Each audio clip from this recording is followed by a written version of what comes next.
வாழ்க வையகம், வாழ்க வையகம், வாழ்க வளமுடன். குரு வாழ்க, குருவே துணை.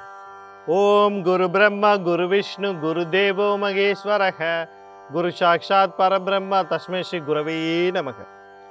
உலகமெங்கும் உள்ள ஆதவன் தொலைக்காட்சி நேயர்களே, ராசி பலன் நிகழ்ச்சியினூடாக உங்களை சந்திப்பதில் பெரும் மகிழ்ச்சி அடைகிறேன். இன்றைய நாளில் மன நிம்மதி, மனநிறைவு, மனமகிழ்ச்சி பெருகட்டும். வாழ்க்கை பயணங்களில் உயர்வு கிடைக்கட்டும். லட்சிய பாதைகளில் வெற்றி கிடைக்கட்டும். அதற்கு எல்லாம் வல்ல அந்த இறைவனும் குருவும் உங்களுக்கு துணை நிற்கட்டும். முதல்ல இன்றைய நாளுக்கான பஞ்சாங்க விவரங்களை பார்ப்போம். திருக்கணிதம் அடிப்படையிலான பஞ்சாங்க விவரம். ஸ்ரீ பராபவ வருடம் சித்திரை மாதம் 29 நாள் செவ்வாய்க்கிழமை, ஆங்கிலத்தில் 12/5/2026 மதியம் 2:53 வரைக்கும் தேய்பிறை தசமி திதியும் அதற்கு பிறகு ஏகாதசி திதியும் காணப்படுது. நாள் முழுவதும் புரட்டாதி நட்சத்திரமும் நாள் முழுவதும் வைத்திருதி நாமயோகமும் காணப்படுது. மாலை 2:53 வரைக்கும் பத்திரை கரணமும் அதற்கு பிறகு பவக்கரணமும் காணப்படும். இன்றைய நாளுக்கான அமிர்தாதி யோகத்தை பார்த்தோம்னா நாள் முழுவதும் மரண யோகம் காணப்படுது. இன்றைய நாளுக்கான சூலத்தை பார்த்தீங்கன்னா வடக்கு திசையில் இருக்கு. அதுக்கான பரிகாரம் பாலாகும். வடக்கு திசையை நோக்கி தேவையும் அவசியம் இருப்பவர்களும் அந்த பக்கம் போகிறதா இருந்தால் பாலை தானமாக கொடுத்துட்டு போவோம். அடுத்து இன்றைய நாளுக்கான நேர விவரங்களை பார்ப்போம்.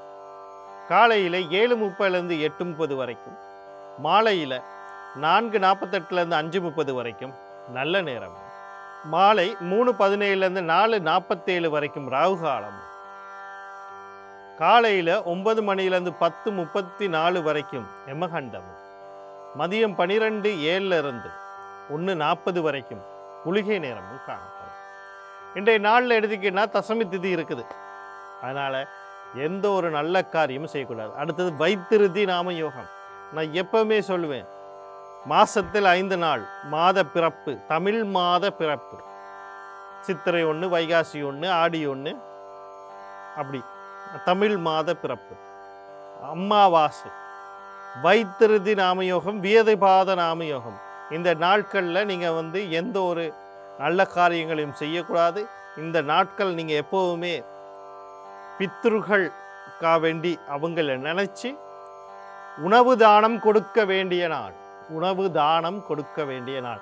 அதுவும் நீருடன் உணவு தானம் கொடுக்கும்போது உங்களுக்கு படிப்படியாக கர்ம வினைகள் குறையும்னு சொல்லப்படுறாங்க. மாதத்தில் 12 நாள் என்றால் வருஷத்தில், அதாவது மாதத்தில் 4 நாள்னா 12 மாதத்தில் பார்த்தீங்கன்னா 48 நாள் வரும். 48 நாள் அப்படிங்கிறது ஒரு மண்டலம். ஒரு மண்டலம் ஒரு விஷயத்தை நீங்கள் தொடர்ந்து செய்யும் போது அது உங்களுக்குரியதாக மாறும், சித்தி அடையும்னு சொல்லுவாங்க. அது மாதிரி இந்த மாதிரி கர்ம வினைகள் உங்களுக்கு குறையிறதுக்கான வாய்ப்புகள் அதிகமாக இருக்குன்னு முன்னோர்கள் சொல்லி வச்சுட்டு போயிருக்காங்க. அடுத்து இன்றைய நாளுக்கான ராசி பலனை பார்ப்போம். இந்த ராசி பலன் அப்படின்னு சொல்கிறதுல ஒவ்வொரு நாளுமே உங்களுக்கு தெளிவான ஒரு விளக்கத்தை நான் கொடுத்துக்கிட்டு இருக்கேன். எப்படி பலன் பார்ப்பது அப்படிங்கிற ஒரு விளக்கம். இந்த பலன் பார்ப்பது அப்படிங்கிற நேரத்தில் நிறையா பேர் சில குழப்பங்களுக்குள்ள ஆகுறவங்க. என்ன அப்படின்னா, நிறைய பேர் பார்த்துட்டு ஏன்டா காலையில் சொல்லிட்டு போகிறாங்க, ஆனால் ஒன்றும் நடக்கலை. நல்லது சொன்னாங்க, எனக்கு கெட்டது தான் நடக்குது, கெட்டது சொன்னாங்க, நல்லது நடக்குது, என்னத்தான் அவங்க சொல்கிறது படி நடக்குதா அப்படின்னு பல பேர் பல புரளிகளை பேசுவதும் சில விஷயங்களை சொல்கிறதையும் நம்ம கேட்டுக்கிட்டு தான் இருக்கோம். சொல்கிறவனையும் பிடிச்சி ஏசுறது. அப்போ இதெல்லாம் ஏன் நடக்குது? உங்களுடைய அறியாமை, உங்களுடைய அறியாமையால் தான் நடக்குது. நான் மட்டும் இல்லை, ஜோதிடர் ஜாம்பவான்னு சொல்லக்கூடிய யாராக இருந்தாலும் பொது பலனை சொல்வதாக இருந்தால் அது பொது பலன். அது எப்படி உங்களுக்குரியதாக மாறும் அப்படிங்கிறத முதல்ல யோசிக்கணும். பலன் பார்க்க தெரிஞ்சுக்கணும். அதுக்கு நீங்கள் செய்ய வேண்டியது 12 கட்டத்தில் ஒரு இடத்துல லானா அல்லது ஒரு கோடு போட்டிருப்பாங்க, இல்லை 1ன்னு போட்டிருப்பாங்க. இந்த 12 கட்டத்தில் அது ராசி பலன், ராசி கட்டம் அப்படின்னு போட்டிருக்க இடத்துல பார்க்கணும். அதுதான் உங்களோட லக்னம். அதை தெரிஞ்சுக்கணும். அப்படி இல்லை விவரங்கள் பகுதியில் கொடுத்துருப்பாங்க. அப்படியும் இல்லைன்னு சொன்னால் நீங்கள் ஒரு ஜோசியரை பார்த்தீங்கன்னா அவர் லக்னத்தை என்னன்னு சொல்லுங்கள். அந்த லக்னம் ஏன் பார்க்கணும் அப்படின்னா, லக்னம் தான் சூரியன் அடிப்படையாக வருவது. சூரியன் தான் உற்பத்திக்காரகன், ஆத்மாக்கெல்லாம் காரணம். அவரே தந்தையாக சொல்லப்படுபவர். ஏன்னா தந்தை தான் உயிரை கொடுக்குறார். அங்கிட்ட எடுத்தான தந்தைனா அடுத்த தாய் தான் அந்த உயிருக்கான கருவை கொடுத்து உடலை கொடுப்பவர். அதுதான் சந்திரன். அப்போ உயிரற்ற உடலுக்கு நீங்கள் பலன் பார்க்கும்போது அது பிணத்துக்கு பார்க்கறதுக்கு சமனாகிடும். அப்போ என்ன செய்யணும், லக்னத்துக்கு பார்க்கணும், லக்னத்தை தெரிஞ்சுக்கணும். அடுத்தது உங்களுடைய மகாதிசை புத்தி என்னன்னு தெரிஞ்சுக்கணும், அது உங்களுக்கு சாதகமாக பாதகமானு தெரிஞ்சுக்கணும். தசைநாதனும் புத்திநாதனும் கர்மநட்சத்தில் இருக்காரான்னு பார்க்கணும். ஒரு மகாதிசையில் ஒரு புத்தி ஊழ்வினை புத்தியாக இருக்கும், அது நடக்குதான்னு இவ்வளத்தையும் தெரிஞ்சுக்கிட்டு நீங்கள் பார்க்கும்போது தான் அந்த திசையில் அந்த நாளில் நாங்கள் சொல்கிற பலன் உங்களுக்கு ஒரு வழிகாட்டலாக இருக்கும். இல்லைன்னா அது ஒரு பொய் பேச்சாக தான் இருக்கும். அதுக்கு காரணம் உங்களுக்கு பலன் பார்க்க தெரியாதனால தான் இந்த சிக்கல் தான். அடுத்து இன்றைய நாளுக்கான ராசி பலனுக்குள்ளே போகும். முதல்ல மேசராசி அன்பர்கள், இன்றைய நாள் உங்களுக்கு எப்படி இருக்குன்னு பார்த்தீங்கன்னா, நீங்கள் கவனம் செலுத்த வேண்டிய விடயங்கள் அப்படின்னு சொல்லும்போது முக்கியமாக பார்த்தீங்கன்னா தாய் உறவுகளை பற்றி கொஞ்சம் கவனம் செலுத்திக்கொள்ளணும். அதே நேரத்தில் பார்த்தீங்கன்னு சொன்னால் உங்களோட ஆழ் மனசு அபிலாசைகள் அது உங்களுக்கு கை கொடுக்க ஆரம்பிக்கும். நீண்ட நாளாக ஒரு செலவுகளில் நஷ்டங்களில் நீங்கள் மாட்டிக்கிட்டு இருந்தால் அந்த ஏதோ ஒரு இருக்கும், என்னால் ஒன்றுமே செஞ்சு கொள்ள முடியலை, என்னால் இந்த பண விரயத்தை தட்டுக்கொள்ள முடியலை அப்படின்னு நினச்சிக்கிட்டு இருந்தீங்கன்னா இன்றைக்கி அதுக்கான வாய்ப்பு கிடைக்கும். அதுக்கான வருமானம் இதெல்லாம் கிடைக்கிறதுக்கான வாய்ப்பு இருக்குது. ஒரு நிம்மதியை நோக்கி போகிற வாழ்க்கையாகும். அதே மாதிரி எதிர்பாராத நேரத்தில் சில விஷயங்கள் நடக்கும். எதிர்பாராத பண வரவுகள் கிடைக்கும், எதிர்பாராத கூட்டு நினைக்கும். ரெண்டாவது திருமணத்தை பற்றி பேசினா அதில் ஒரு நன்மைகள் நடக்கிறதுக்கான வாய்ப்புகள் இருக்குது. அடுத்து பார்த்தீங்கன்னா அன்னை அக்கா சம்மந்தப்பட்ட விஷயங்களும் நன்மையை நடக்குது. இன்றைய நாளில் வரக்கூடிய சகல விஷயத்தையும் நன்மையாக மாற்றி அமைத்துக்கொள்ள நீங்கள் சனி பகவான், அவருடைய அதிபதி சிவபெருமான், தர்மசாஸ்தா, ஆஞ்சநேயர், குலதெய்வம், கண்ணா, யோகாதிபதி வழிபாடு செய்து கொள்ளுங்கள். இன்றைய நாளில் வரக்கூடிய சகல வாய்ப்பையும் நீங்கள் உங்களுக்கு நன்மையாக மாற்றி வாய்ப்புகளை சரியாக அமைத்துக்கொள்ளலாம். அடுத்து ரிஷபராசி நேயர்களே, இன்றைய நாள் உங்களுக்கு எப்படி இருக்குது அப்படின்னு சொல்லி பார்த்தோம்னா, நீங்கள் கவனம் செலுத்த வேண்டிய விடயங்கள் அப்படின்னு சொல்லும்போது தந்தை சார்ந்த விஷயங்கள், தொழில் சார்ந்த விஷயங்கள், ஆண் குழந்தை சார்ந்த விஷயங்கள். அடுத்து பார்த்தீங்கன்னு சொன்னால் திருமணம் சார்ந்த விஷயங்கள், லாபம், அதாவது கம்பெனி சம்பந்தப்பட்ட விஷயங்கள், அதாவது தொழில் நிறுவனங்கள் சம்பந்தப்பட்ட நிறுவனங்களில் உங்களுக்கான இருக்கிற அந்த ஒற்றுழைப்பு, பணம், அந்த மாதிரியான விஷயங்களை பற்றி அதுகளை நீங்கள் பண்ணிக்கொள்ளலாம். அந்த விஷயங்களில் உங்களுக்கு நன்மையாக அமையும். உங்களுக்கு ஒரு புதிய வாடிக்கையாளர் கிடைக்கிறது, அல்லது பங்குதாரர் கிடைக்கும், பங்குதாரர்களுக்கு இடையிலே இருந்த சிக்கல்கள் நீங்கிறது, இந்த மாதிரியான விஷயங்கள் நடக்கிறதுக்கான வாய்ப்புகள் இன்றைக்கி இருக்குது. அடுத்து ஆண் குழந்தைகள் விஷயத்துலேயும் அந்த வாய்ப்புகளில் சிக்கல்கள் இருக்கிறனால வாய்ப்புகள் இருக்குது, அந்த வாய்ப்புகளில் சில சிக்கல்கள் உங்களுக்கான அந்த தடைகளை உருவாக்கும். அப்போ அந்த வாய்ப்புகளை நீங்கள் அடையணுமா, அந்த தடைகளை நிதானமாகவும் அதை ஒரு கவனத்துடன் அதை நீங்கள் கையாள பார்க்கணும். அப்படி ஆண்டால் மட்டும்தான் உங்களுக்கு அதுக்கான வாய்ப்பு கிடைக்கும். அதனால் பொறுமை. கணவன் மனைவி விவகாரங்கள், திருமணம் சார்ந்த விஷயத்துலலாம் அவசரப்பட்டு எந்த முடிவும் எடுக்கக்கூடாது. இதனால் வரக்கூடிய சகல விஷயத்தை நன்மையாக மாற்றி அமைத்துக்கொள்ள நீங்கள் சனி பகவான், அவருடைய அதிபதி சிவபெருமான், தர்மசாஸ்தா, மகாலட்சுமி, குலதெய்வம், கண்ணன், யோகாதிபதி போல வழிபாடு செய்து கொள்ளுங்க. இன்றைய நாள் உங்களுக்கு இனிமேல் அழகாக அமையும். அடுத்து மிதுன ராசி நேயர்களே, இன்றைய நாள் உங்களுக்கு எப்படி இருக்குது அப்படின்னு சொல்லி பார்த்தோம்னா, நீங்கள் கவனம் செலுத்த வேண்டிய விடயங்கள் அப்படின்னு சொல்லும்போது தந்தை வழி உறவுகள், தந்தை சார்ந்த விஷயத்தில் கவனமாக இருக்கணும். உயர்கல்வி சார்ந்த விஷயத்தில் அவசரப்பட்டு எந்த முடிவும் எடுக்கக்கூடாது. அடுத்து பார்த்தீங்கன்னு சொன்னால் வாழ்க்கை சார்ந்து, அது முக்கியமாக தொழில் சார்ந்து, அடுத்த தொழிலுக்கு போகாமனா இந்த தொழில் எதுவும் மாற்றம் உருவாக்கலாமா, புதிய எது செய்யலாமா, எதுவும் யோசிக்காதீங்க. பொறுமை, அமைதியாக இருங்க. அடுத்தது உங்களுடைய குழந்தை, முக்கியமாக ஆண் குழந்தைகள் விஷயங்களில் நோய் தொல்லைகள், எதிரி தொல்லைகள்லாம் இருக்கலாம், உங்களுக்கும் அது இருக்கலாம். கொஞ்சம் கவனமாக இருங்க. கடன் கொடுக்கல் வாங்கல் சம்மந்தப்பட்ட விஷயத்தில் கவனமாக இருங்க. நாளை வரக்கூடிய சகல விஷயம் நன்மையாக மாற்றி அமைத்துக்கொள்ள சூரிய பகவான், விநாயகர் பெருமான், குலதெய்வம், கண்ணா, யோகாதிபதி வழிபாடு செய்து கொள்ளுங்கள். இன்றைய நாள் உங்களுக்கு இனிமேல் அழகாக அமையும். அடுத்து கடகராசி நேயர்களே, இன்றைய நாள் உங்களுக்கு எப்படி இருக்குது அப்படின்னு சொல்லி பார்த்தீங்கன்னா, நீங்கள் கவனம் செலுத்த வேண்டிய விடயங்கள் அப்படின்னு சொல்லும்போது முக்கியமாக ஆஞ்சநேயர் வழிபாடுகள் இன்றைக்கி நீங்கள் செஞ்சே ஆகணும் கட்டாயம். ஏன்னா எதிர்பாராத ரீதியில் எதிர்பாராத விஷயங்கள் நடக்கிறதுக்கான வாய்ப்பு இருக்குது. அதனால் உங்களுடைய குலதெய்வ வழிபாடு நான் கடைசியாக சொன்னால் அதை முன்னுக்கே உங்களுக்கு சொல்கிறேன். அப்படின்னா இன்றைக்கி அப்படி ஒரு முக்கியமான நாளாக இருக்குது. அதே நேரத்தில் குழந்தைகள் விஷயத்தில் கவனமாக இருக்கணும். சொத்து சம்மந்தப்பட்ட விஷயங்கள் கையிலேருந்து இழந்து போகிறதுக்கூடிய தந்தை வழி சொத்தெல்லாம் நீங்கள் செய்ய நினைக்கிறது ஒன்று, நடக்கிறது ஒன்றா இருக்கும். இப்போ அதனால சொத்து விஷயத்தில் கவனமாக இருக்கணும். குழந்தைகள் விஷயத்தில் கவனமாக இருக்கணும். அடுத்து பார்த்தீங்கன்னா நீங்கள் கவனமாக இருக்கணும். உங்கள் தந்தையையும் கவனமாக இருக்க சொல்லணும், அவரையும் கவனமாக பார்க்கணும். இதனால் வரக்கூடிய சகல விஷயத்தை நன்மையாக மாற்றி அமைத்துக்கொள்ள ஆஞ்சநேயர் குலதெய்வம் கண்ணா யோகாதிபதி வழிபாடு செய்து கொள்ளுங்க. இன்றைய நாள் உங்களுக்கு இனிமேல் அழகாக அமையும். அடுத்து சிம்ம ராசினர்களே, இன்றைய நாள் உங்களுக்கு எப்படி இருக்குது அப்படின்னு சொல்லி பார்த்தோன்னா, நீங்கள் கவனம் செலுத்த வேண்டிய விடயங்கள் அப்படின்னு சொல்லும்போது தாய் வழி உறவுகள், தாய் சார்ந்த விஷயத்தில் சில நன்மைகள் நடக்கிறதுக்கு வாய்ப்பு இருக்குது. அதே மாதிரி கல்யாணம், திருமண வாழ்க்கை, இந்த விஷயங்கள் எல்லாத்துலேயும் பார்த்தீங்கன்னு சொன்னால் ஒரு நன்மை நடக்கும். அதாவது திருமணத்துக்கு வரன் தேடுறீங்கன்னா அமைகிறதுக்கு, ஒரு நிச்சயத்தம் பண்ண முடியாமல் இழுத்துக்கிட்டு இருக்கா நிச்சயமாயிடும். கணவன் மனைவியில் கருத்து வேறுபாடு இருக்கா, அது உங்களுக்கு தீர்வாகும். அது எப்படி தீரும், எந்த மாதிரி தீரும்னெல்லாம் உங்களுக்கு சொல்ல தெரியும், ஆனால் நடக்கும். கணவன் மனைவியில் அந்நியோன்யம் பிறகு இந்த வீடு காணி வாகன விஷயத்தில் சந்தோஷமாக இருப்பீங்க. 2வது குழந்தைக்கு முயற்சி பண்ணுறீங்கன்னா அதுக்கு வாய்ப்பு இருக்குது. இப்படி பல விஷயங்களில் உங்களுக்குள்ள ஒரு இதெல்லாம் தெளிவெல்லாம் பிறக்க ஆரம்பிக்கும். இந்த நாளில் வரக்கூடிய சகல விஷயத்தையும் நன்மையாக வாய்ப்புகளையும் சரியாக பயன்படுத்தி கொள்றதுக்கு நீங்கள் பெண் தெய்வம்னு சொல்லக்கூடிய மகாலட்சுமி, துர்க்கை மாரியம்மன், கருமாரியம்மன், முத்துமாரியம்மன், அம்பாள், குலதெய்வம், கருணாநாதன், யோகாதிபதி வழிபாடுகளையும் ஆதிபராசக்தி கவச பாராயணத்தையும் கேட்குறது அல்லது பாராயணம் பண்ணுறது இன்றைய நாளில் உங்களுக்கு சிறப்பாக இருக்கும்.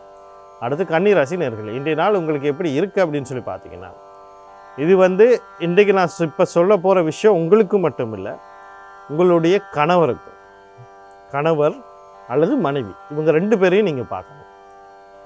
அவங்க ஏதாவது கடன் கொடுக்கல் வாங்கல் சிக்கலில் இருந்தால் அந்த விஷயத்தை கவனமாக பார்த்துக்கணும். ஏதோ ஒன்று முயற்சி பண்ணிக்கிட்டு இருக்காங்கன்னா அதில் தடைகள் வரும். நோய் நொடிகள் தென்பட்டால் உடனடியாக வைத்தியசாலையை மாறணும். அடுத்து உங்களுக்கும் உங்களுடைய வாழ்க்கை துணை, கணவன் மனைவி 2 பேருக்கும் சேர்த்து தான் சொல்லிக்கிட்டு இருக்கேன். அடுத்து பார்த்தீங்கன்னு சொன்னால் நோய் நொடிகள், அதை நான் சொல்லிட்டேன், நோய் நொடிகள் சார்ந்த ஒரு நல்ல சிகிச்சை நான். அடுத்து தொழில் சார்ந்த விஷயங்கள், தொழில்களுக்கு போகிறீங்க, தொழிலில் ஏதாவது மாற்றத்தை உருவாக்கணும்னு நினைக்கிறீங்க, அடுத்த நிலைக்கு போகணும்னு நினைக்கிறீங்க, எந்த ஒரு முயற்சி எடுக்கணும் அமைதியாக, ஏன்னா உங்கள் முயற்சிக்கே தடை தான் வருது. அடுத்து பார்த்தீங்கன்னு சொன்னால் பேசுகிற பேச்சுக்களை கொஞ்சம் கவனமாக இருக்கணும். எதிரிகள் தொல்லைகள் இருக்கலாம். தம்பி தங்கைகள் விஷயத்தில் கொஞ்சம் கவனமாக இருக்கணும். ஒரு பயணம் போகிறதுக்கு போது ஒரு தடவைக்கு 2 தடவை ஆலோசனை பட்டு போகிறது நன்மையை தரும். இதனால் வரக்கூடிய சகல விஷயம் நன்மையாக மாற்றிக்கொள்ள செவ்வாய் பகவான், அவருடைய அதிபதி முருகப்பெருமான், விநாயகப் பெருமான், குலதெய்வம் கண்ணா யோகாதிபதி வழிபாடு செய்து கொள்ளுங்க. இன்றைய நாள் உங்களுக்கு இனிமேலாக அமையும். அடுத்து துலா ராசி நேயர்களே, இன்றைய நாள் உங்களுக்கு எப்படி இருக்குது அப்படின்னு சொல்லி பார்த்தோம்னா, நீங்கள் கவனம் செலுத்த வேண்டிய விடயங்கள் அப்படின்னு சொல்லும்போது பாவ பிரிவினைகள், சொத்து சம்மந்தப்பட்ட விஷயங்களில் இன்றைக்கி நன்மைகள் நடக்கிறதுக்கு வாய்ப்பு இருக்குது. குடும்பத்தில் ஒரு மகிழ்ச்சி பெருகிறதுக்கூடிய வாய்ப்புகள் இருக்குது.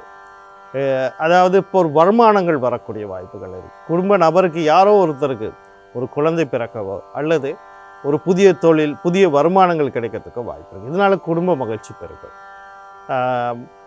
பாவ பிரிவினைகள்லாம் செய்யலாம். காதல் களியாட்டங்கள், கொண்டாட்டங்கள் சம்மந்தப்பட்ட விஷயங்கள்லாம் நன்மை தர்றதுக்கு வாய்ப்பு இருக்குது. இப்படி பல நன்மைகள் இன்றைய நாளில் இருக்குது. நாளில் வரக்கூடிய சகல வாய்ப்புகளையும் சரியாக பயன்படுத்தி கொள்ள நீங்கள் புத பகவான், அவருடைய அதிபதி மகாவிஷ்ணு, குலதெய்வம் கண்ணா யோகாதிபதி வழிபாடு செய்து கொள்ளுங்க. இன்றைய நாள் உங்களுக்கு மினிமலாக. அடுத்து விருச்சிக ராசி நேயர்களே, இன்றைய நாள் உங்களுக்கு எப்படி இருக்குது அப்படின்னு சொல்லி பார்த்தோம்னா, நீங்கள் கவனம் செலுத்த வேண்டிய விடயங்கள் அப்படின்னு சொல்லுங்கள். தாய் வழி உறவுகள், தாய் சார்ந்த விஷயத்தில் கவனமாக இருக்கணும். அது மாதிரி வீடு காணி வாகனம் சொத்து சம்மந்தப்பட்ட விஷயங்களை அவசரப்பட்டு எந்த முடிவும் எடுத்துக்கூடாது. கணவன் மனைவி சம்மந்தப்பட்ட விஷயங்களை கவனமாக இருக்கும். ஏன் இதெல்லாம் நான் எடுத்துக்கொள்ள வேணான்றேன்னா, இன்றைக்கி நீங்கள் எடுத்தாலே அந்த முடிவு ஒரு தவறான முடிவாக போகும். ஏன்னா இன்றைக்கி உங்களுடைய உள்ளுணர்வு அல்லது அந்த உயிர் சக்தி, ஆத்ம பலம் அப்படிங்கிறது இன்றைக்கி பிரபஞ்சத்தில் இருக்கிறதுனால அதுகள் தான் உங்களுக்கு அழுத்தப்படுகிறது, அழுத்தத்துக்கு உள்ளாக்கப்படுகிறது. இதனால என்ன நடக்கும் அப்படின்னா, உங்களோட முடிவு, நீங்கள் எடுக்கிற முடிவு ஒரு தெளிவான முடிவு இருக்காது. உங்களோட தெளிவில்லாத ஒரு சிந்தனைகளால் இந்த சிக்கலெல்லாம் உருவாக்குது. ஆனால் இந்த விஷயங்களில் மிக மிக கவனமாக இருங்க. கல்வி கற்கிற மாணவர்களும் கல்வி விஷயத்தில் கவனமாக இருக்கும். இந்த நாளில் வரக்கூடிய சகல விஷயம் நன்மையாக மாற்றிக்கொள்ள நீங்கள் பெண் தெய்வம்னு சொல்லக்கூடிய துர்க்கை மாரியம்மன், கருமாரியம்மன், முத்துமாரியம்மன், அம்பாள், குலதெய்வம் கண்ணா யோகாதிபதி, அதோட உங்கள் ராசி அல்லது லக்னாதிபதினு சொல்லக்கூடிய செவ்வாய் பகவான், அவருடைய அது முருகப்பெருமான், உங்களை வழிபாடு செய்து கொள்ளுங்கள். அதோட ஆதிபராசக்தி கவச பாராயணம் அல்லது பாராயணத்தை கேட்குற நன்மையை தரும். அடுத்து தனுசு ராசி நேயர்களே, இன்றைய நாள் உங்களுக்கு எப்படி இருக்குது அப்படின்னு சொல்லி பார்த்தோம்னா, நீங்கள் கவனம் செலுத்த வேண்டிய விடயங்கள் அப்படின்னு சொல்லும்போது முக்கியமாக உங்களோட முயற்சிகளுக்கு தடை வரும். இதனால் சோர்வுகள் அடைவீங்க, வீண் விரயங்கள் ஏற்படும், செலவுகள் வரும். ஒரு பயணம் போயிட்டு ஒரு முக்கியமான வேலையை நம்ம இன்றைக்கி முடிச்சுட்டு வருவோம்னு நீங்கள் போவீங்க, அங்கே ஒரு சிக்கல் வந்துடும். அந்த சிக்கலால் உங்களுக்கு அடுத்த விஷயங்களை செய்ய முடியாது. அப்போ அங்கே எல்லாமே தடங்கள் வரும். இப்படி பல விஷயங்களில் ஒரு இறுக்கமான சூழ்நிலைகளோடைய இருக்குது. அப்போ அந்த சிக்கல்கள் உருவாகிறதுக்கான வாய்ப்புகள் அதிகமாக இருக்கு. அடுத்து பார்த்தீங்கன்னு சொன்னால் தம்பி தங்கைகள் சம்மந்தப்பட்ட விஷயங்களில் கொஞ்சம் கவனமாக இருக்கணும். பெண்களுக்கு உடல் உபாதை சம்மந்தப்பட்ட விஷயங்கள் காட்ட ஆரம்பிக்கும், வீண் விரயங்கள் வரும். இந்த கடல் கடந்து தொடர்போடு எந்த ஒரு முயற்சி செய்துக்கிறதோ அது தொழிலாக இருக்கலாம், வியாபாரம் இருக்கலாம், கல்வியாக இருக்கலாம், என்னமோ ஒன்று நீங்களே போதும் முயற்சி பண்ணால் கொஞ்சம் பொறுமையாக இருக்கும். நாளில் வரக்கூடிய சகல விஷயத்தை நன்மையாக மாற்றி அமைத்துக்கொள்ள நீங்கள் செவ்வாய் பகவான் அவருடைய அதிபதி, முருகப்பெருமான், சனி பகவான் அவருடைய அதிபதி, சிவபெருமான், குலதெய்வம், கண்ணா, யோகாதிபதி வழிபாடு செய்து கொள்ளுங்கள். இன்றைய நாள் உங்களுக்கு இனிமேல் நாளாக அமையும். அடுத்து மகர ராசி நேயர்களே, இன்றைய நாள் உங்களுக்கு எப்படி இருக்குது அப்படின்னு சொல்லி பார்த்தோம்னா, நீங்கள் கவனம் செலுத்த வேண்டிய விடயங்கள் அப்படின்னு சொல்லும்போது முக்கியமாக பார்த்தீங்கன்னா குடும்பம் சம்மந்தப்பட்ட விஷயங்களில் சில நன்மைகள் நடக்கும். 2வது திருமணத்துக்கு முயற்சி பண்ணிங்கன்னா நடக்கும். உங்கள் மனசில் இருக்க ஆசைகள் உங்கள் முயற்சினால் அது நிறைவேறும். ஆழ் மனசு அபிலாஷைகள் நிறைவேறும். அடுத்து பார்த்தீங்கன்னா அன்னை அக்கா சம்மந்தப்பட்ட விஷயங்களில் நன்மை உண்டாகும். சகோதரத்துவத்துக்குள்ளே ஒரு மேன்மை உருவாகும். உங்கள் வார்த்தைக்கு மதிப்பு, கையில் பண வரவுகள் அதிகரிக்கிறதுக்கான வாய்ப்பு அல்லது பண சேமிப்புகள் அதிகரிக்கிறதுக்கான வாய்ப்புகள் இருக்குது. இந்த வாய்ப்புகளை சரியாக பயன்படுத்தி கொள்ள புத பகவான் அவருடைய அதிபதி மகாவிஷ்ணு, சனி பகவான் அவருடைய அதிபதி சிவபெருமான், தர்மசாஸ்தா, குலதெய்வம், கண்ண, யோகாதிபதி வழிபாடு செய்து கொள்ளுங்க. இன்றைய நாள் உங்களுக்கு இனிமேலாக அமையும். அடுத்து கும்பராசி நேயர்களே, இன்றைய நாள் உங்களுக்கு எப்படி இருக்குது அப்படின்னு சொல்லி பார்த்தோம்னா, நீங்கள் கவனம் செலுத்த வேண்டிய விடயங்கள் அப்படின்னு சொல்லும்போது தொழில் சார்ந்த விஷயத்தில் கவனமாக இருக்கணும். தந்தை சார்ந்த விஷயத்தில் கவனம், குழந்தைகள் சார்ந்த விஷயம், முக்கியமாக ஆண் குழந்தை சார்ந்த விஷயங்களை கவனம். நீங்கள் அவசரப்பட்டு இன்றைக்கி உங்களுக்கு இருக்கக்கூடிய அழுத்தங்களாலும் சூழ்நிலைகளாலும் தவறான முடிவுகளை எடுக்கிறனாலும் குடும்பத்தில் சில சிக்கல்கள், இல்லாட்டி கையில் இருக்க பணங்களை இழக்க வேண்டிய சூழ்நிலைகள், தேவையில்லாத வார்த்தைகள் பேசினாலும் குடும்பத்தில் பல குழப்பங்கள் உருவாகிறதுக்கு வாய்ப்பு இருக்குது. அதனால் பொறுமையும் அமைதியுமாக இருக்க வேண்டிய நாளாக இன்றைய நாள். இன்றைய நாளில் வரக்கூடிய சகல விஷயம் நன்மையாக மாற்றி அமைத்துக்கொள்ள உங்கள் ராசி அல்லது லக்னாதிபதினு சொல்லக்கூடிய சனி பகவான் அவருடைய அதிபதி சிவபெருமான், தர்மசாஸ்தா, குலதெய்வம், கருணாதிபதி வழிபாடுகளை செய்து கொள்ளுங்கள். இன்றைய நாள் உங்களுக்கு இனிமேலாக அமையும். அடுத்து மீன ராசி நேயர்களே, இன்றைய நாள் உங்களுக்கு எப்படி இருக்குது அப்படின்னு சொல்லி பார்த்தோம்னா, நீங்கள் கவனம் செலுத்த வேண்டிய விடயங்கள் அப்படின்னு சொல்லும்போது முக்கியமாக அவசரப்பட்டு எந்த முடிவும் எடுக்கக்கூடாது. இந்த கல்வி மூலியமாக வெளிநாட்டுக்கு போவோம், இல்லாட்டி வெளிநாட்டுக்கு போகிறதுக்கு ஒரு முயற்சி எடுக்கிறது, எதுவும் செய்யக்கூடாது. தந்தை வழி உறவுகள், தந்தை சார்ந்த விஷயங்களில் கொஞ்சம் கவனமாக இருக்கணும். உயர்கல்வி சார்ந்த விஷயத்தில் அவசரப்பட்டு முடிவு எடுக்கக்கூடாது. அதே மாதிரி பார்த்தீங்கன்னா அந்த தேவையில்லாத செலவுகள், ஒரு விஷயத்தை நீங்கள் முயற்சி பண்ணி அந்த கல்வி சார்ந்த விஷயமோ உங்கள் வாழ்க்கையை மாற்றணும்னு நினச்சிக்கிட்டு ஒரு விஷயத்தை நீங்கள் பணத்தை கொண்டு போய் கொடுத்தீங்கன்னா அது உங்களுக்கு திருப்பி வராது. அதனால நடக்க வேண்டிய விஷயமும் நடக்காது. அதனால் கவனமாக இருக்க வேண்டிய நாளாக இந்த நாளில் வரக்கூடிய சகல விஷயத்தை நன்மையாக மாற்றிக்கொள்ள சனி பகவான் அவருடைய அதிபதி சிவபெருமான், தர்மசாஸ்தா, சூரிய பகவான், குலதெய்வம், கண்ண, யோகாதிபதி வழிபாடு செய்து கொள்ளுங்கள். இன்றைய நாள் உங்களுக்கு இனிமையாக அமையும். மீண்டும் நாளை ராசி பலன் நிகழ்ச்சி உண்டாக உங்களை சந்திக்கிறேன். நன்றி, வணக்கம், வாழ்க வளமுடன்.